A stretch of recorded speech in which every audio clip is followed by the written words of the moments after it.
Welcome to our celebration. We're so happy to see you here today. At this time, Philip Browning is going to play a kind of a combination of a couple of hymns together on our wonderful pipe organ.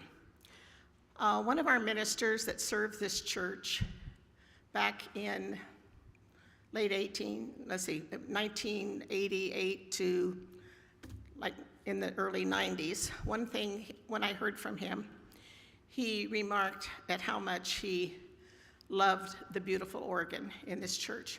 So the pipes are actually behind both of these screens. And so at this time, Philip will play our wonderful organ. Philip.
Well, if that didn't stir your soul, I don't know what would.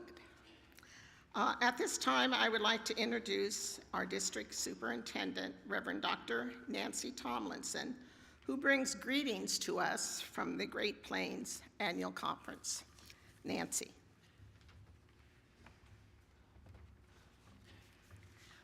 What a great afternoon, and what a glorious start by Philip to our gathering today. So I do bring greetings on behalf of Bishop David Wilson and the Cabinet of the Great Plains Annual Conference. Linda encouraged me to describe my geographic area. It goes from South Dakota down to Kansas in about 80 churches. It is a wondrous privilege to be here today. The glorious architecture of this church just lifts my spirits every time I come into this place. And I just congratulate the congregation for all of the work that you have done and your commitment through the decades of serving this community and lifting up godly values and sharing encouraging faith with this community. So thank you for this privilege.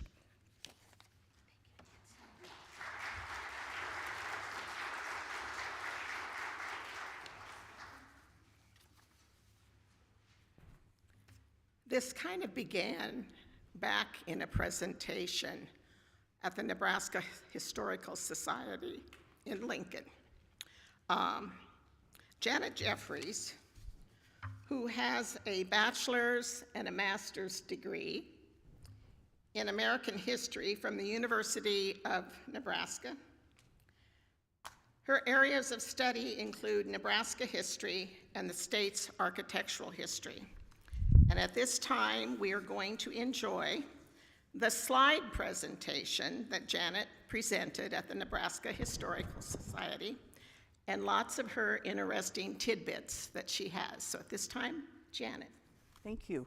Now, can you hear me?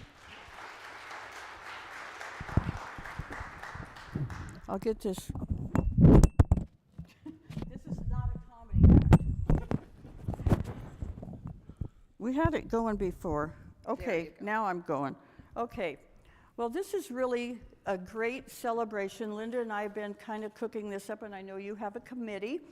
So I'm part of the Bergeron Architects team, architectural historian, and we really have enjoyed working on the church, both this getting it listed in the register, and I know the restoration of the masonry.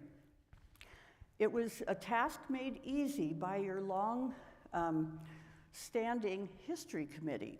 And I just wanted to point out Joanne Davison, who goes back a long way. She's somebody I've known for a long time, and when I needed information, and Connie Burish took me to the library, and all these wonderful notebooks were there. And I know Linda now is chair, and they're carrying on. We'll be checking on you with that. And so it was really great. And then I've had a lot of visits with Ellie and Betty Deeds and Glenna Siegler, who I don't think could be here today, people who grew up in the church. And so part of the fascination of the church was the Sunday school situation, which we'll talk later about, the layout of the Sunday school. And so with that, I became acquainted. Carrie, are you here? There's Carrie from the archives at Wesleyan. And, you know, I started calling around, and she was very helpful too, and she put me in touch with the national archivist for Methodism. So it's been great fun. Oh, there's my first slide. So some of this will be a little repeat of what Linda showed you, but also I have, like she said, some tidbits, and I have doctored it up a little bit. Because when you do the National Register process, the board that's reviewing this has maybe never been here. So a lot of what I showed was exteriors and everything, but since you are members and friends, you might want to see some more history. So now, oh, I can see this, I have this. So the National Register of historic places. I mean, I might need my own notes. It's the nation's list of cultural resources worthy of preservation, and it's operated in each state by a preservation office. And so if you'd like to be listed, you have to go through the steps and go to your local preservation office for approval. And some people say, well, what does it do for me? Or what does it do for us? And I wanted to point out that there are some advantages. We have protection from some adverse projects using federal dollars. So let's say they wanted to widen Highway 77 to 8 lanes, which probably won't happen, then you would have some recourse. You could say wait, or there'll be a review process. This is a division of the Department of the Interior, so this is a national recognition. The program was created by the Preservation Act of '66, which charged every state with surveying and listing their cultural resources. And as you can see, we have buildings, districts, structures, archaeological sites. The King Iron Bridge over here at the old DeWitt Mill is listed as a structure. And we have a lot of listings, 31 engage. This church was listed under significance in architecture. However, I like to point out that it's one of the 3 first Methodist congregations in the state, and it really, we couldn't make a case maybe for that, but that we were any more special here than others. But Nebraska City, Lincoln, and Beatrice all had Methodist congregations in the 1850s and 60s. We saw the stone church. This was the first church in Gage County, and it was situated about 2 blocks west of here, 4th and Elk, and the stone came from Blue Springs, and it was kind of a community church. Everybody used it, but in 1870, the Methodists became the owners and took care of the debt. Here's your red brick church, and I love it how all these churches are represented. You'll see as we go through, I mean, this congregation for decades, there's just this, it's like genealogy, this weaving, they won't ever let you forget the past. So this replaced the stone church, and they had to even put an addition on 1915, and always this congregation was interested in education, apparently, because this red brick church had 26 classrooms, and we'll talk about the classrooms in this building later. So they needed, oh, look at the parsonage on the right. Some of you will remember the parsonage sitting right back here. There's another view of the old red brick church. Now, these people, maybe they're looking down on us today. I don't know. But Reverend McCaskill is really the inspiration. And he and Nellie went to Europe. It kind of amazes me because he came in 1926 and didn't stay long because they moved him to be a district superintendent in 1931. So he didn't really get to enjoy what I say is his church, because everybody gives credit to him for the planning, working on all the symbolism. He and Nellie went to Europe, and they brought back drawings and pictures and was just the visionary and assembled this team. And I mean, he had a committee, so he wasn't working alone. But they are buried here at Evergreen Cemetery, so you could all go see them on Memorial Day. And he then ended up attending this church. Now, part of my work with Carrie, our discussion, I said, this church is amazing. Like in big cities, there are a lot of churches that have the gymnasiums and all kinds of activities, but this is an older church, and she put me in touch with Frances Lyons in New Jersey, who runs the National Archives, and she sent me this book, a PDF of this book, and it's the 7-day-a-week church. You need, in a sense, in a nutshell, you need lots of Sunday school rooms, keep the kids coming, have activities. You want the church to have something going on every day of the week, even if the Boy Scouts are meeting there. And so this book tells, in no uncertain terms, everything you must have. Now, we don't know if Reverend McCaskill was reading this exactly, but the timing is right. The architects were from Iowa, and this is their only building that History Nebraska has figured out so far, the only known building that they've done in the state. Daher, Rich, and Woodburn. And there's some facts about them. They were relatively new when this church was built, and then went on to have a long career. And then Ernest Rokar and Sons from Lincoln were the stonemasons. They actually, the senior Rokar did live and work in Avoca, Iowa. You just kind of wonder if these people knew one another. See, I want to know more. But we can't learn everything. So the building challenges. You can see there were a lot because this got underway in June of 29. So they had their last service in red brick that was on this site in May of 29, and then they immediately went around town, went to the junior high. The ladies group was meeting above a barber shop downtown, and so they just made do, and they got right on it. And when you think that they had the dedication in June of 1930, that was just a year, and the Depression hit. And so I know that the ladies that I was always visiting with were telling about all these, they weren't around during that time, don't get me wrong, but all these things selling, you know, everything you can think of. I listed a few of them, but it was really a grassroots situation, and people couldn't keep their pledges, but they persevered and did these bake sales, cooked dinner for people, and it did take 18 years to pay the mortgage, but they all got it done, and that's pretty cool. You know, maybe some other congregation would have given up, except they had already torn down their red brick church, so that might not have worked out. Here's the cornerstone laying. The old picture is the cornerstone laying from September 22nd, 1929.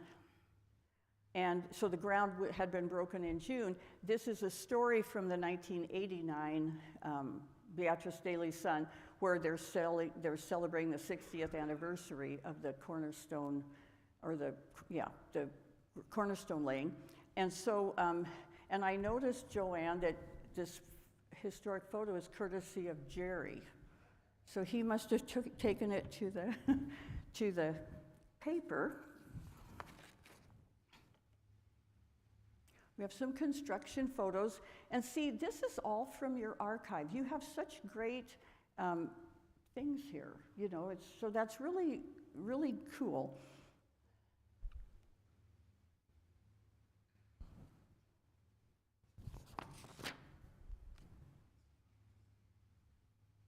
Another view. Now, the craftsmen are amazing.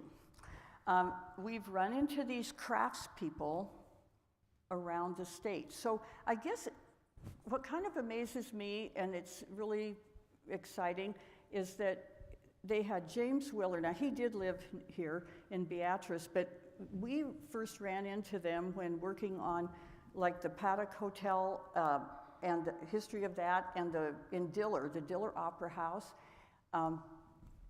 They were very famous stencilers. He and Hansen was the senior, and then James Willer went on to do his own thing. So it's very cool that they had him hired for the church. The Millworks in Hastings has a connection to one of your members, the Bauer family that had the shoe store. I don't know if the shoe store is still no more Bauer shoe store. Well, John Getman, the German from Russia who came over, was the uncle of John Bauer, who recently passed away, or something like that. And so, because I was looking in his obituary, and it said his hobby was woodworking, and he learned it from these people in Hastings. But anyway, there's a long history with them, and they were known for their very good work. They went to Minneapolis for the art glass windows, and then we heard the beautiful organ And it said in the records that they ordered the organ even before the church plans were finished. And then, you know, I just got a kick out of this, that the decorator, besides James Willer, was kind of the chief decorator of Yonkers Department Store in Iowa again. So I kind of wonder if the architectural firm didn't kind of suggest, hey, I know this decorator.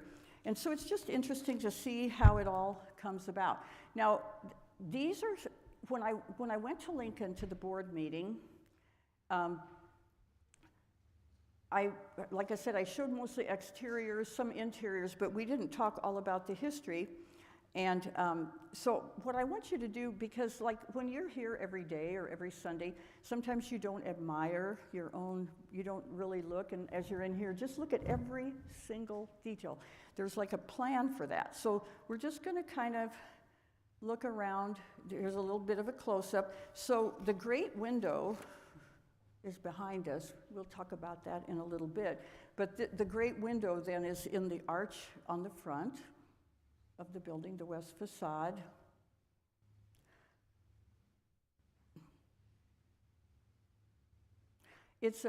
I might have skipped this, that it's a late English Gothic Revival building.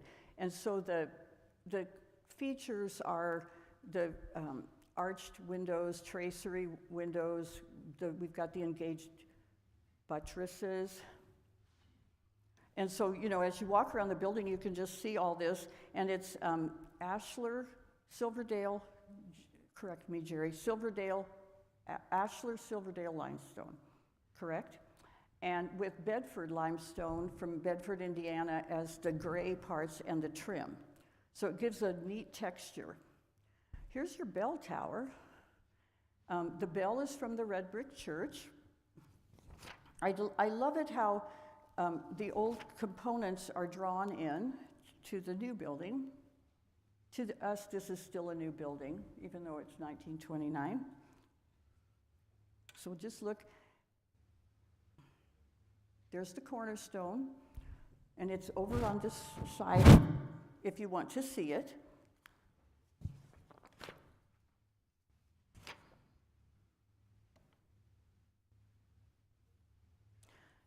And we'll bring up the north parking lot and the facade that did get some remodeling.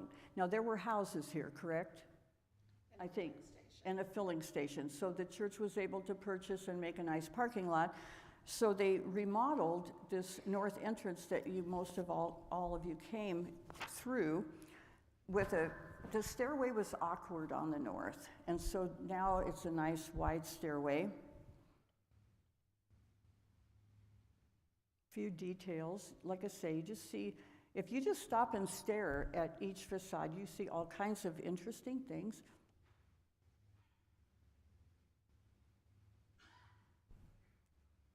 I'm going to go back. Maybe not. Okay, so now, and we have the big Sunday school wing. It says church school above the door. And that window, I'll show you another picture, but the window with the pointed arch above that door is from the red brick church. You'll have to notice if you just walk down the narthex. Okay, so here we are back at our remodeled, this was 1990, I think. See, I can't read that from here. You're right, Pastor. Yes, I think, yeah, 1990. So there was a better approach made for the entrance, and the new art glass window was created that now has the flame, the logo that, I don't know if logo is the correct term for a church, but in 1968, this emblem became the official emblem. And here's the other addition. And so like, when you think about it, like the churches had to remodel like the kitchen and different things. And the pews were cut a little bit in the center so that it could accommodate wheelchairs. But everything's done it with such taste. You know, the ends are back on, the details are put back on. And so the elevator was necessary in 1980. Again, they matched the stone, and all of that's in the records. It's the minutes and everything. And so it was very tastefully done.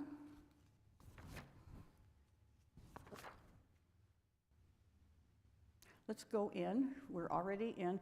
Now, this is very cool because in this main vestibule, we have all of the little remembrances of the former church. So the red brick is from the red brick church, and there are plaques describing. There's the cornerstone from the old stone church, and it's kind of weathered, but it's intact. And we'll see. And there's a nice display. Who did that? Jerry, your husband, Jerry, late husband, Jerry Davison did that. And so that's nice. And also, we have a light fixture dedicated to Reverend McCaskill. And the church bought that to place in the entryway in his memory. Now, here's some examples of Willer stenciling. And you might have to squint I don't know how good that's showing up. Oh, you can see it. So, such detail work. In the one house in Diller, they've actually painted like Art Nouveau pictures on the dining room ceiling, and it's just it's probably the Diller mansion, but it's not anything big. And now here, let's go to the assembly room. When you enter the church school, there's some more Hanson or Willer stencils in the coffered ceiling. And look, now just notice the railing that is, it's the atrium railing and all those little doors. Just take note of that for a moment. Oh gosh.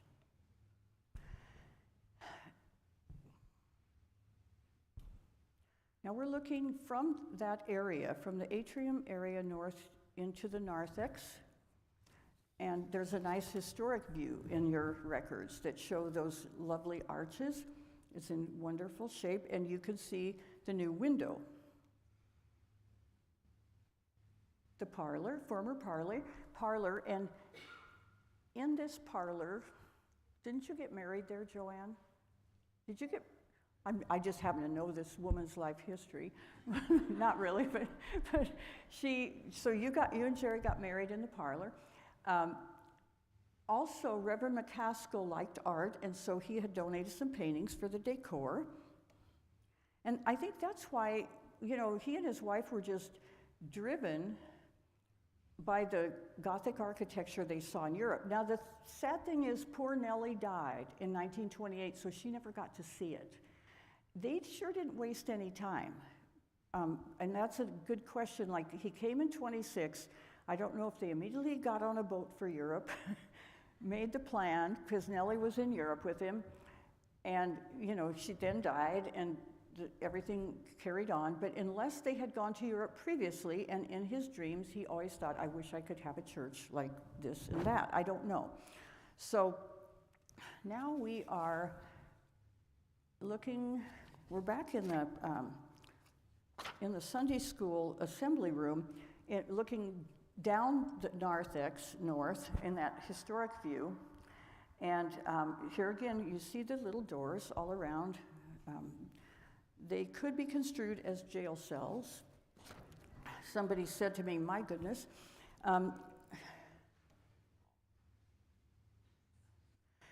So all while I was researching this church and talking to the members and just thinking about it all, and our team has the original plans, and we'll show a photo of that here in a moment. But it's like, oh my gosh, what about all these Sunday school rooms? So that was just always nagging in the back of my mind. Oh, here we are. Now we're above the Sunday school or church school door, and there's the window, the Kirkpatrick window from the red brick church. This is right outside the sanctuary. And the symbolism is just monumental, and what's really neat is that everybody knew what it meant, because the historians and people taking care of the buildings knew that this symbol is in that window and it means this. And we'll look at that later. Now, here we are in the beautiful sanctuary. And these organ, it was called the Great Organ Room, I think, on the original plans, the Great Organ Rooms. And so you enter them from upstairs, and they go back a ways, and like Linda said, the pipes are back there.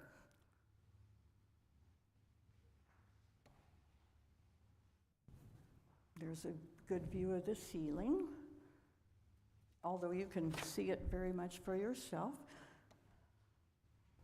And there's the great window, and it's called that. Like, I didn't make some of these things up. They just have always, this is the great window.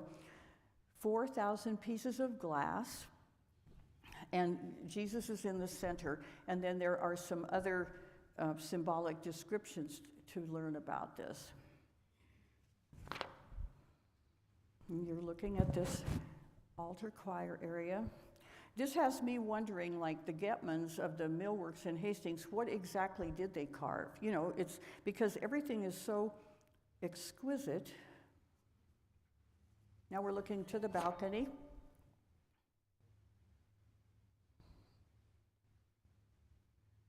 And look at and you're each in a pew, so you can see that. And there was a certain company that made the pews that had a reputation for that. Now we're up in the balcony looking down, and in the balcony was another assembly space for the bigger Sunday school kids, the seniors, and that's what all these chairs are. There's still a lot of action goes on up there. And now we're downstairs, and where all the tables are was, and like I say on their plans, it's the assembly room, and the primary grades were down there, and the cradle room, like the nursery, we would say. And then there's that little sort of a stage area. And some of these members taught Sunday school there, so later you could ask them all about it. What's really cool is that the congregation put out this booklet about the symbolism. And I just have like 3 pages shown on here, but it's like every single thing. There's a description.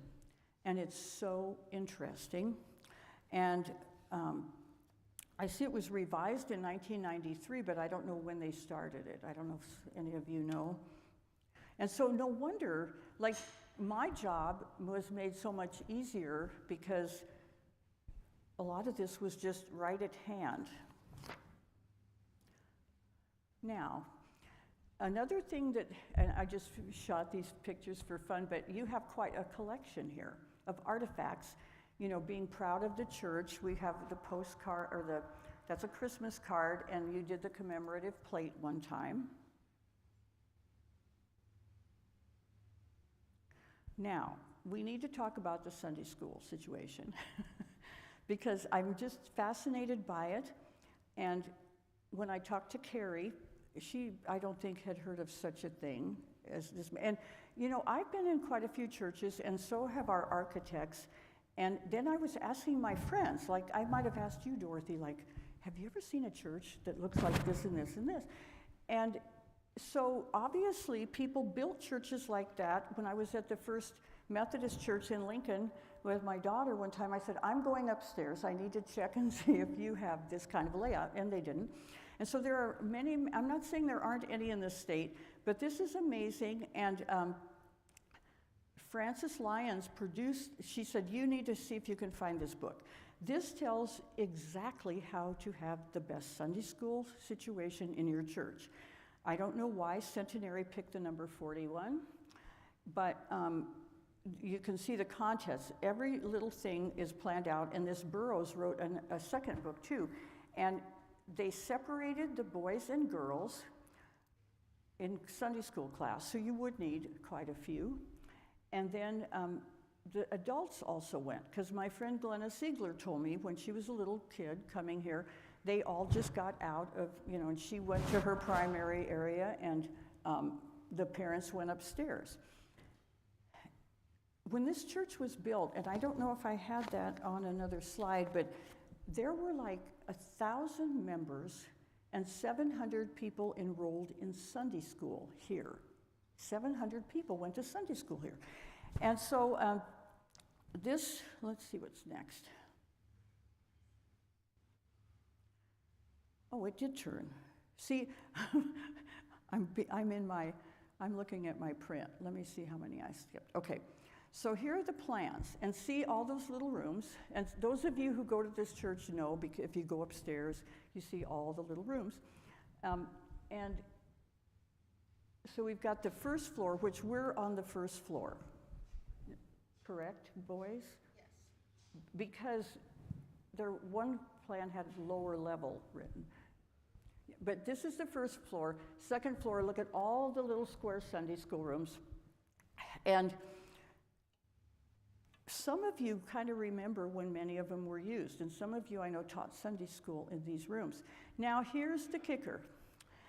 And we have an exhibit here. This was just fascinating to me because when I first came, and I think Connie was taking me around, I said, what are these doors doing here? And she wasn't quite sure because she hadn't been here for a long, long time, but we were asking, and these ladies in this row right here with Joanne said, well, that we put our offering in there. So we have Exhibit A over here. Now, who brought this up? What was his name? Your mate? Jeff Workman. Jeff Workman. Linda talked him into bringing a door up, taking off the door, and isn't this funny? And she picked the best one. Look there's an offering in there.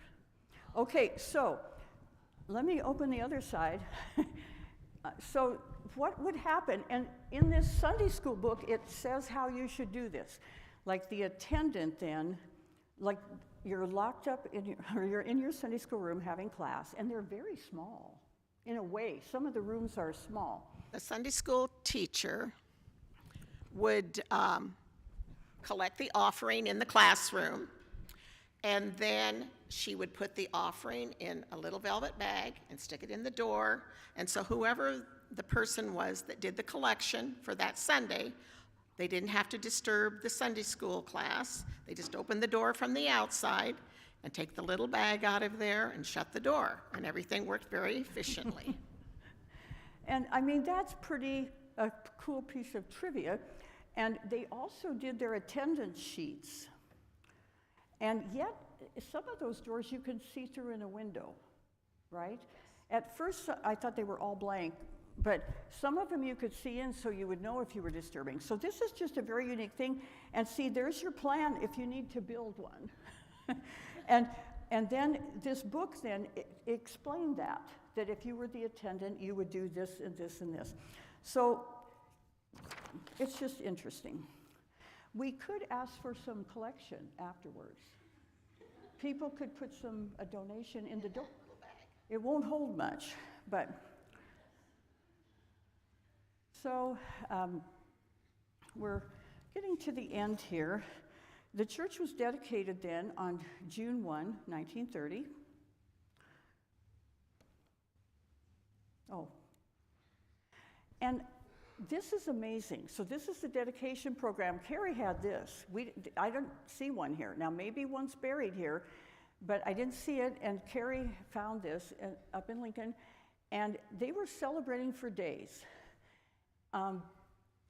There were 3 services on Dedication Sunday, as you can see, and they were very elaborate with guest speakers and singing, solos, and then, so here's the evening service and some responsive readings. The 2 mornings were on the front page, and then they carried on most of the week. I just think that's great, and McCaskill probably thought that was great, and he would be glad we're sitting here today doing this to celebrate, that 100 years later practically. And so look at what was going on Monday. They had, obviously, I hope the families were all there on the Sunday too, But then they had a dedication of the organ, and a lady played a long recital. So I guess I kind of wrote that there, that I'm like, it's so amazing, like the great care that this congregation has given to the church. It's a huge church to take care of. Now, I want to mention something because some people have come to me different times and say, so we're on the National Register, so what? Right? Well, I mean, it's prestigious and there's all these advantages, but Kelly Bacon is with us. Raise your hand, Kelly.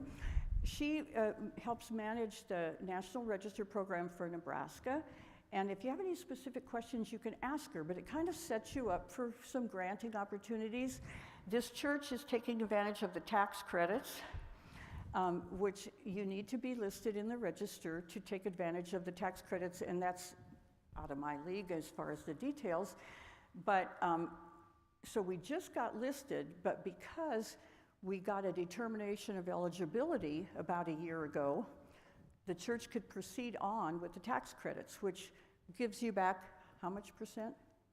20% of your, so if you're doing $1 million project, it's not going to cost you $1 million. So anyway, so we were determined eligible here and went on to write the National Register nomination. It's now listed. And so that already was a help. Any thoughts, Jerry, or you are blank? So anyway, we're really happy to be part of all this. And I don't know if anybody has any questions, but we'll carry on, Linda. I don't know who's next. Thank you, Janet.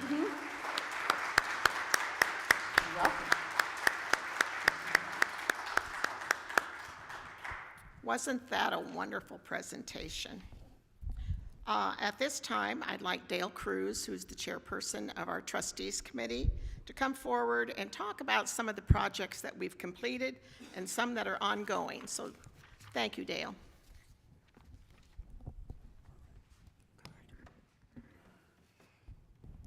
For over 90 years, the trustees have always understood the huge responsibility they had in overseeing the daily maintenance of the church and addressing the issues as they arose in order to keep this church beautiful and functional.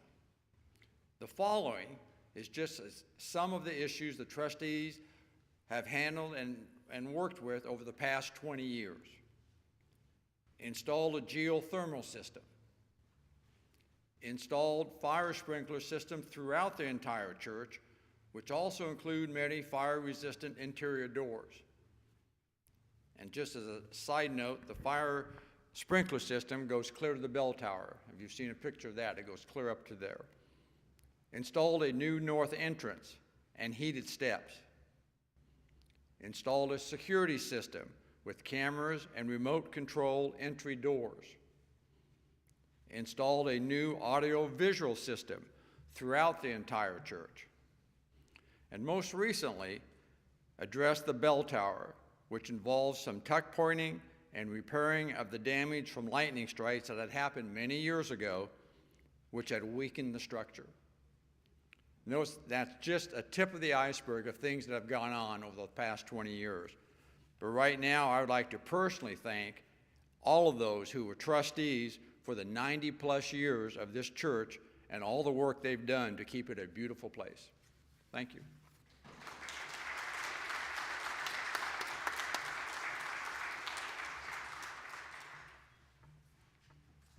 And at this time, I'd like to introduce Jerry Berggren from the architectural company who worked on our bell tower. I think everybody in this community saw the scaffolding all around the tower, and we're going, what are the Methodists doing today? So, Jerry, would you like to say a few words about the bell tower? No, you do not. Remember, I said this is not a dress rehearsal.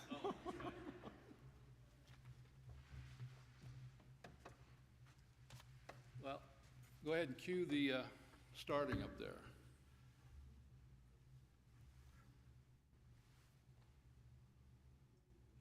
There's sound, and we're not getting it. For nearly 100 years, things haven't been built, but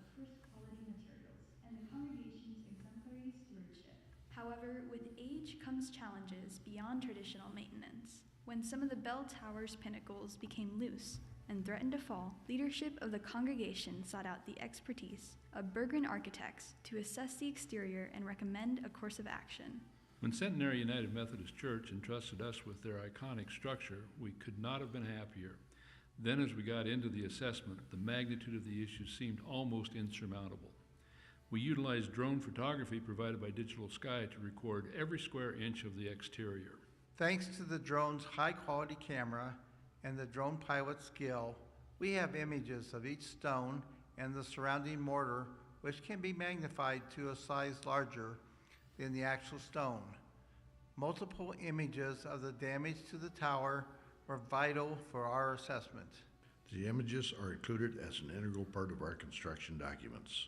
We've documented stones which need to be replaced, those which we believe can be repaired, and mortar joints which need to be repointed. By including all of this information in the construction documents, the craftsman selected to do the repairs can accurately anticipate the quantity of the work before arriving on site.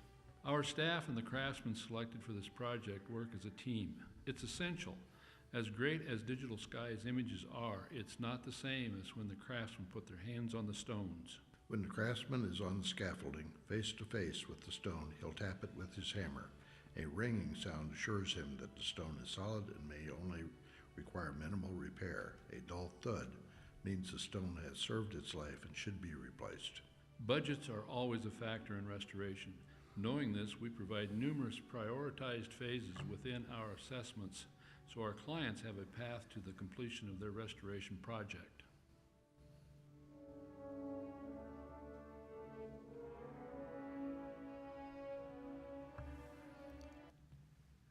Now if you'll cue up the few slides I have. I do want to be among those that congratulate you for being listed on the National Register. It's quite an honor. Among my circle of friends are a lot of other architects, particularly preservationists, and when I let them know that we got this job, I noted a sense of jealousy. Not a very Christian thing. But to make the comments about the tower, I need to step back and tell you a little bit about the assessment. You got a hint of it in the video that, oh, I'm doing this. Look at that, it works. You got a sense of what was going on, but we really didn't know the magnitude of the building until we started looking at it. And if you look at the whole assessment, you can see we had several categories here. Obviously the tower was kind of what started all this, and we found some other things. We broke it down into the assessment to be manageable and also prioritize it, because when you're in preservation, clients never have enough money. There's always more work than what the dollars are available. So we focused on the tower, of course, as one of the projects, and actually we had to start out by naming things. If you ever looked at the dictionary under spire, pinnacle, the definition is almost the same. So we had to identify the four corner spires. They have pinnacles on them. We had to identify the large pinnacle that is between the spires, and we also had to identify the smaller pinnacles. And it was just an educational process to start, and then from there we got into, and as Janet mentioned, the original drawings were available, and they were a huge success or advantage to have those drawings, because we understood the intent of what those architects were trying to build here, and the pastor that led them on this journey had a great vision, and I'm convinced that Janet mentioned that this was one of their earlier projects. The churches in Iowa benefited from their experience with your church. I'm totally convinced of that. But the stones, as we found them, Dale mentioned that there was some repairs done in the 90s due to a lightning strike. It was interesting in how those repairs were made. In these images, my screen's advancing. I'm not sure why yours aren't. Now you can begin to see what I was talking about with the spires. Sorry about that. I'll do better with the clicker. But in this, no, I went too far. Pastor, you must be a genius to run this and all that. I'm just. You don't? Okay. Well, let's get to the one that I'm looking at on my screen here. Okay, this is the one. Sorry about my inability to be IT savvy. But some of the repairs that were made, you can see in the page on the left there, the lower right-hand corner. You may not be able to squint enough to see it, but those repairs were made with stainless steel pins. The original drawings that we had, there was an indication. This indication I've placed on the drawing or the page on the right in the center. It was implied that they were supposed to be brass pins, and what we actually found were iron pins. Iron over time will get wet, it'll rust, it'll expand, and that's one of the reasons why you've had problems. It wasn't just the lightning strike. But as we got further into As we got further into the assessment and the tower, and all those images we had Digital Sky take, as Gary said in the video, it's every square inch. We know every inch of your building. We had visual documentation. We got to looking, and if you look at the page there on the left, the lower half of it, you probably can't see the detail that I can see, but we noticed something unusual. There was cracks that were parallel. They were on either side of the ridge. That doesn't, there's a reason for that, and we needed to discover that reason. As we brought our structural engineers into the project, and we created, from the original drawings, we recreated a sketch of the steel frame that's inside. And just to orient you, we're talking about the arch that's buried inside of the arch that separates the nave from the choir loft. There's a steel frame inside.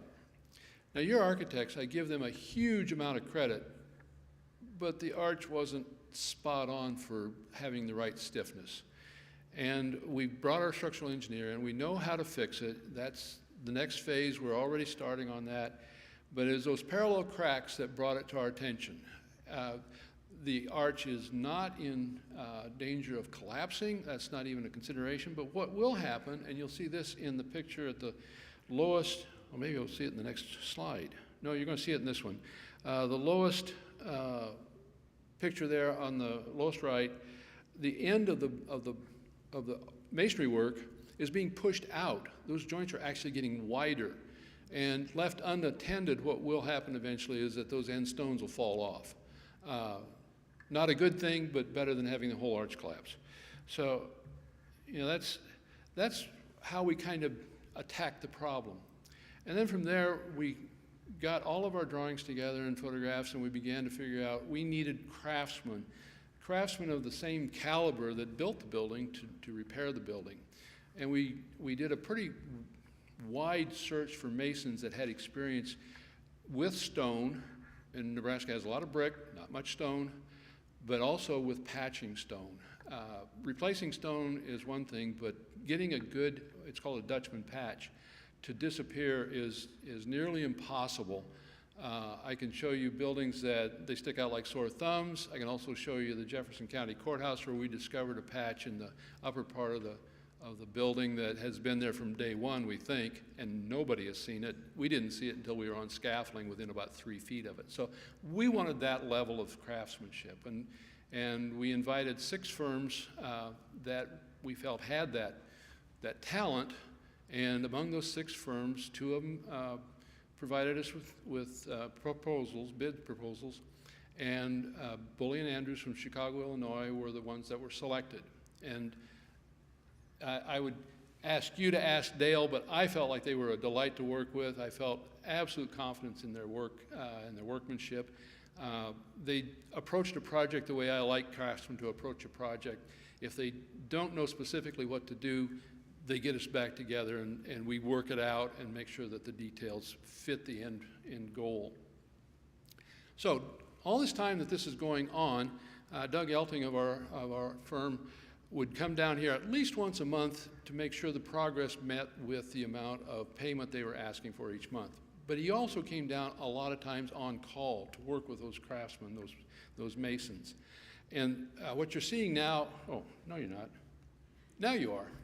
is the very first observation report that he put together. It lists the time, the date, the weather, various things of what's going on with the progress of the work.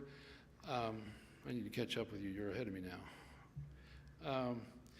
And in you know, the craftsman had started by taking the salvageable stones apart, which is most of them, and keeping track of them so they can be put back in their rightful location.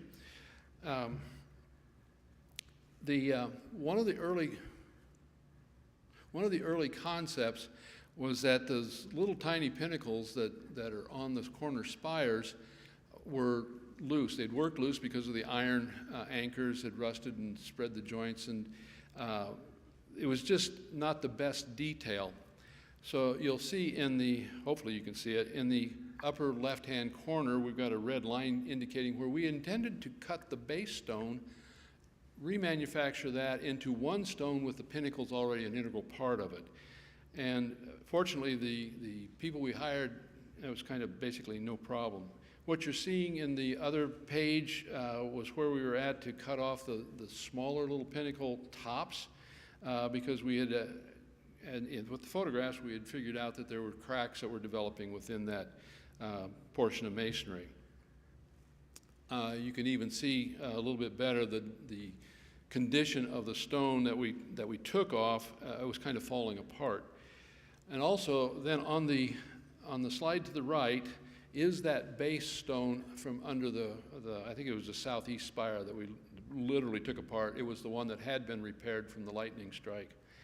And it made it easier for the craftsmen. But if you notice right at the leading edge, it's even hard to see in my screen, but each of those corners had two small little pinnacles.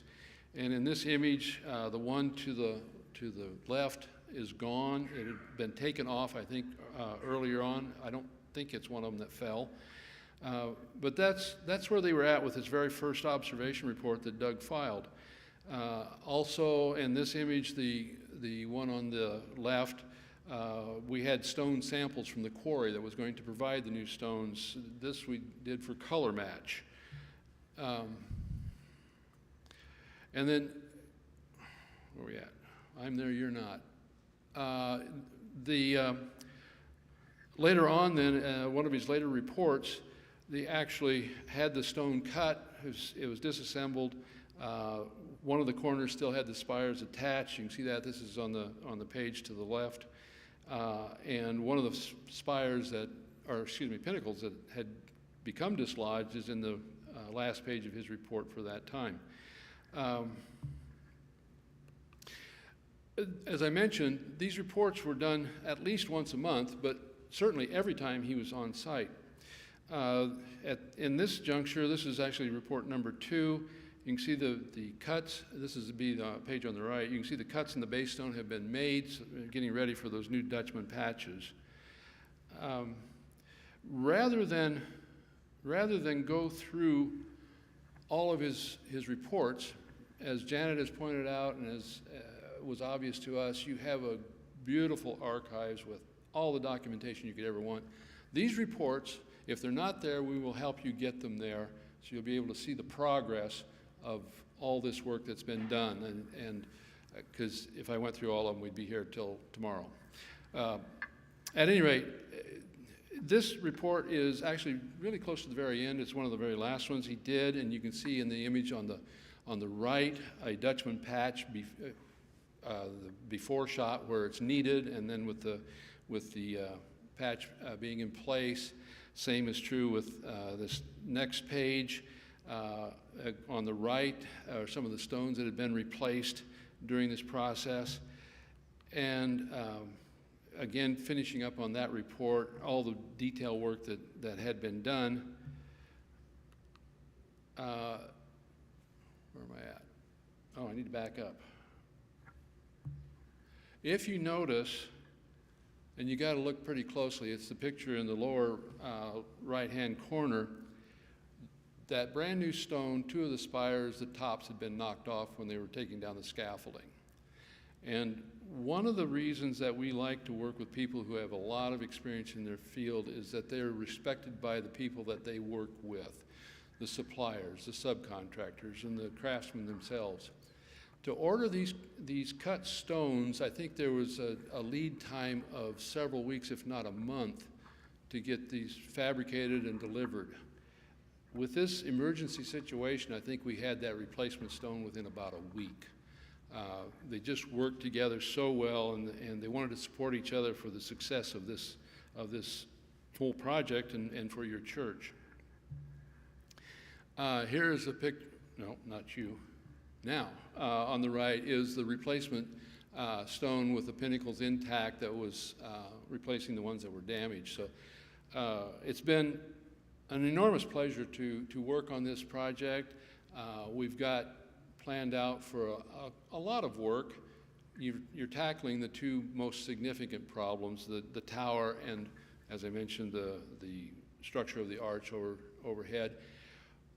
And while everything else is important to do, the quality of the original construction is so great, you have time, you know, and what my involvement with your Board of Trustees, they understand that, and they're taking the time to do it right rather than do it fast. And I think the church is destined to be here for at least a century or two more. Now, one of the things that we did starting out, Dale showed us that some of the stones that had been taken down from the tower were available, and we could use those to model the new stones after. And he generously offered to let us take this to the office, but I think he held the doors while about 3 of us tried to wrestle this thing up out of your basement. And how we got it in the trunk of my car is still a mystery, but it did. I'm happy to say that Dale, I've brought it back. Well, Doug brought it back for me, and you can take a look at that pinnacle. It's out in just between here and the parlor, with a little bit of story about where it came from and why it's there. It's just been a real pleasure to be involved with this project. I wanted to sort of end with one more comment. I think the trustees, I don't know how they found them, but they found Dan Oliveras. And Dan was persistent in finding the right answers and doing the right things. And when Dan introduced me to your archives, it was like a dream. It was just like Janet said, you know, that archives was so valuable and so beneficial to all of us. And he's in here. Thanks, Dan, wherever you're at. So, but yeah, it was a pleasure for all of us on our team to be involved. And if you have questions, I'm going to hang around here until the last person goes home, I think, just because I know there are other people that need to be speaking more important than me. So thank you so much, all of you.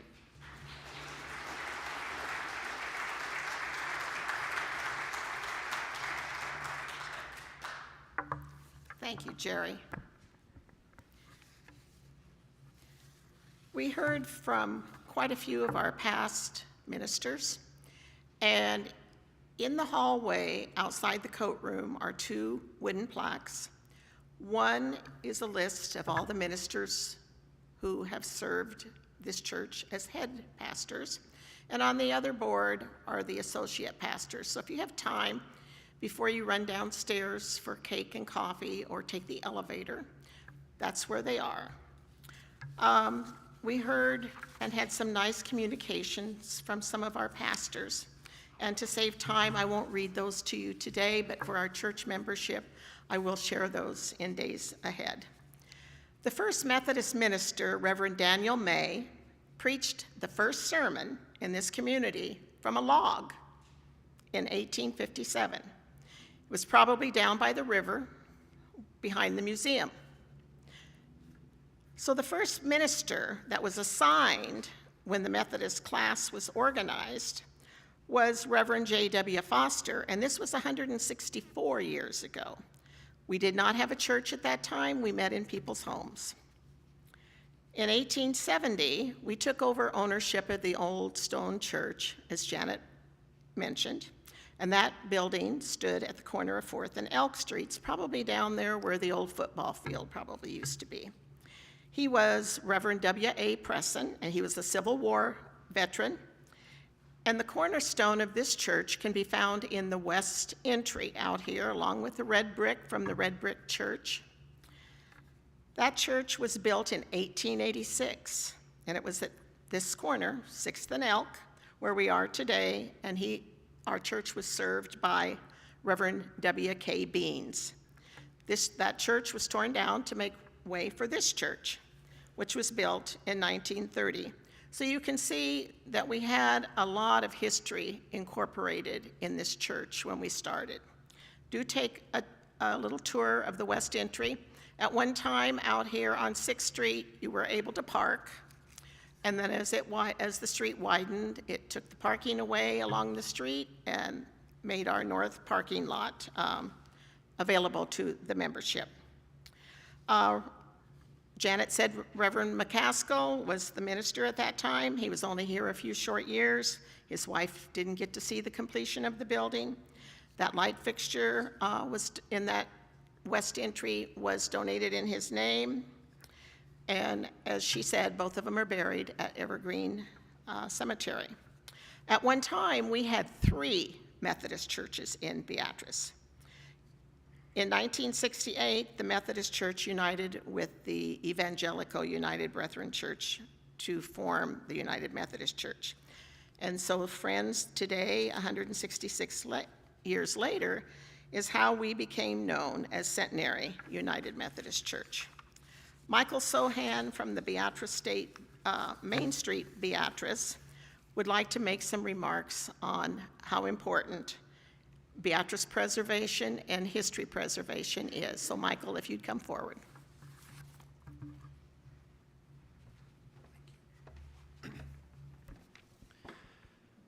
Thank you, Linda. As Linda said, I'm Michael Sothan with Main Street Beatrice, and we're a community nonprofit that's centered mostly on the preservation and economic development of our downtown, but super excited about the work that has been done here. As it's very much been made clear, you guys have hired some of the best experts, not just here in Nebraska, but in the nation to take care of your church. And as we have people that visit this community from all over the United States, they definitely see the wonderful parts about Beatrice. And one of the big things they almost always comment on is the wonderful architecture, and certainly one of the leading things being our churches, this being one of the lead examples. So certainly congratulations in order on the recent renovations and also the National Register nomination and listing. Beatrice has a long history. As Linda was just saying, Beatrice was founded in 1857, and you guys have been here right along from almost that very beginning. And just like your church, Beatrice has reinvented itself many different times. Beatrice started down by the river. It was all wooden buildings. As you notice, we don't have very many wooden buildings in our downtown area because just like your church, we have grown and replaced those. Most of downtown Beatrice is 100 to 140 years old. Very similar here stories to the path that your church has taken. But Beatrice, again, has continued to evolve. We're not quite the same, just like this church isn't the same as it used to be, but it doesn't mean that we don't have a bright future in front of us. You guys are certainly a big part of that. Our downtown is now on the National Register. We have several buildings that are also on the National Register. We have churches that are still making sure that they're ready for the future, just as this community has been making steps to make sure it's ready for the future. This downtown is home to over 180 businesses. We have seen wonderful improvements that have been starting to happen. We certainly need more of those, but as those continue to happen and as we continue to see new investments here in the Beatrice community, it's wonderful to know that some of those landmarks, like Centenary United Methodist Church, are certainly being a part of that and have really matched that energy of what this future can be for our community, and I thank you all for being part of that. Thank you.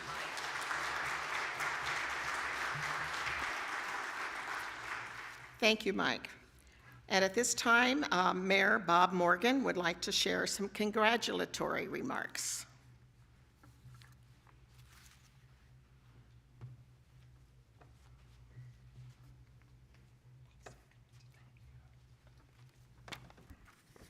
Well, good afternoon.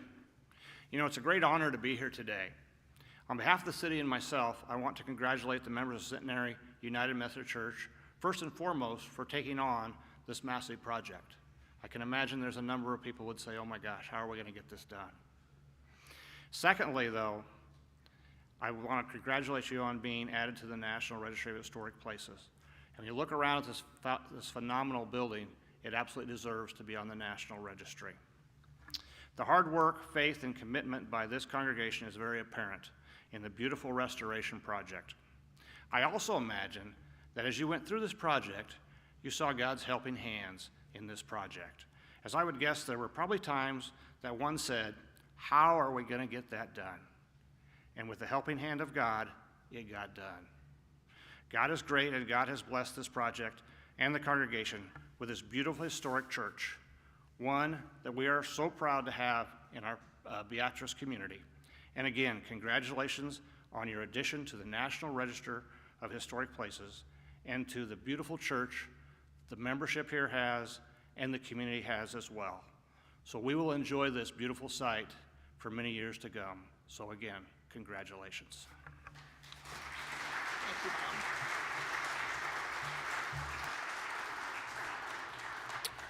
Senator Myron Dorn is also with us today. He is our legislative senator, and he has some congratulatory remarks that he would like to share.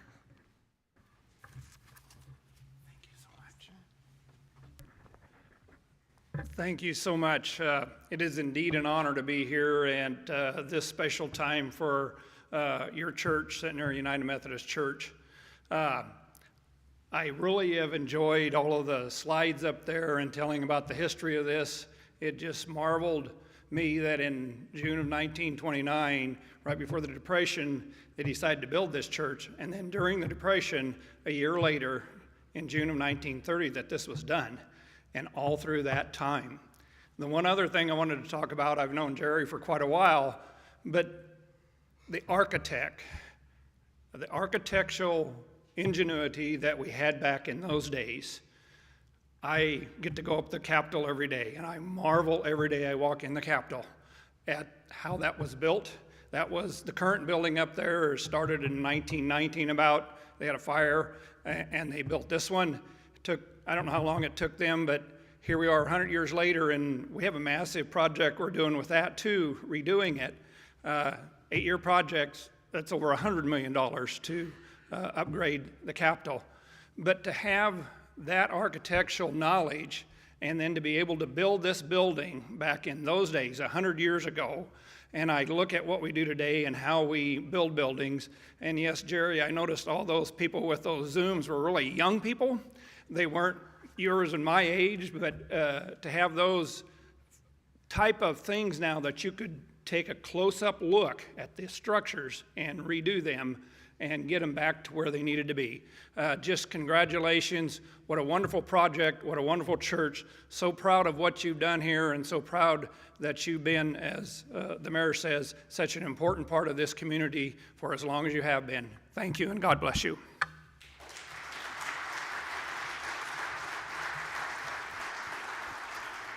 Thank you, Senator Dorn. Before we adjourn and go to the fellowship hall for cake, coffee, and tea, and I hope most of you will join us, I have some thank yous that I'd like to say. I'm reading my scribbled notes. I need to talk and thank Connie Burrish, who helped me on this project. She was a big help.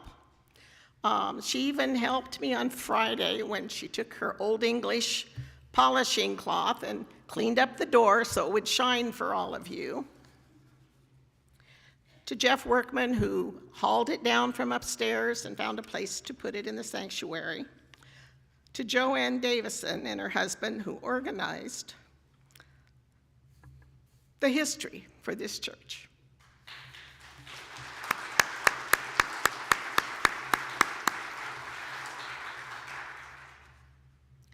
And I always like to tell the story about Joanne being married in this church, throwing her bouquet off of that balcony to all the young women waiting to see who would catch it down below. I picture that all the time whenever I walk through that room. To the audio department, Mike Trump and Chris Anello, who ran our visual presentation today. To the Outreach and Evangelism Committee, who will be serving our refreshments downstairs. To those of you who have served on the trustee committee, currently I'm serving with Linda Lawler and my mind went blank, Doris Church, who helped pass out the programs at the door with my husband. To Doug Kennedy from Quebe, who helped spread the word, and Christina Lyons from the Daily Sun, who wrote a wonderful story and gave us the front page. And so to any of you who, are there any of our past ministers that joined us in the church today? Tom Hyde. Nice to have you, Tom. What years were you here? I can't remember. 88, 89. Okay. And you live in Lincoln now, is that correct? Okay. Nice to have you here today. To any of the past members of the History Committee, if you're here today, will you please stand?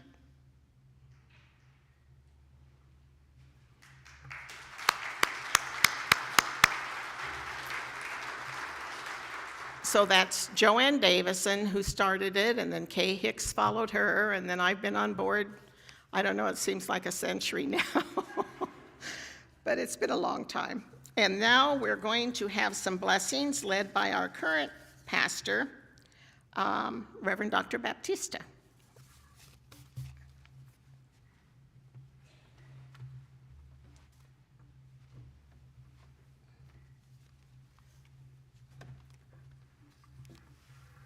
Thank you so much, Linda, for putting this program together.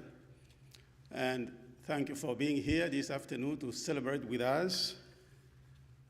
But also, thank you for the members of Centenary. I think the work's still going on. We have a lot of things to do because this is an old building. It will take a lot of repair to maintain it. So thank you very much for all that you do as we do the ministry here in Beatrice. And as Linda said, we have refreshment downstairs, but also I think we have a moment of tour if you want to see around. I don't know if we will be able to go to the bell tower. Are we going to go to the bell tower? Dale? No? Well, many times I've been invited when it was under construction to go up there. I said, no, I have motion sickness. So pictures is enough to see the bell tower. But anyway, thank you very much for being here. Let us now pray as we depart from here. Oh Lord God, we are grateful for the work that is being done through not just this building, but through the people who do the ministry, who worship. Oh God, we are thankful for all those who served here in the past years, especially our ministers who tirelessly, oh God, worked and gave all they could. But oh God, the work continues because the field is yours. We are just the laborers. Bless us, O God, and bless the refreshment that we are about to take. Let it nourish our bodies, but also our spirits. In the name of our Lord Jesus Christ, we pray. Amen.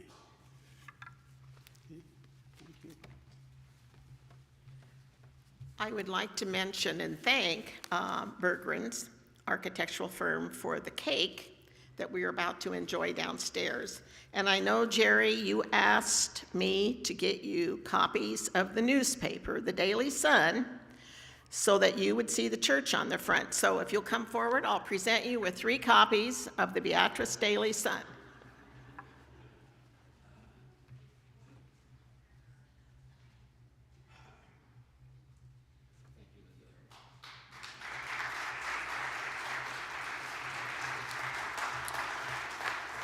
That concludes our program today. Thank you very much for coming, and please come downstairs where we can fellowship and talk further. Thank you. Thank you very much for coming.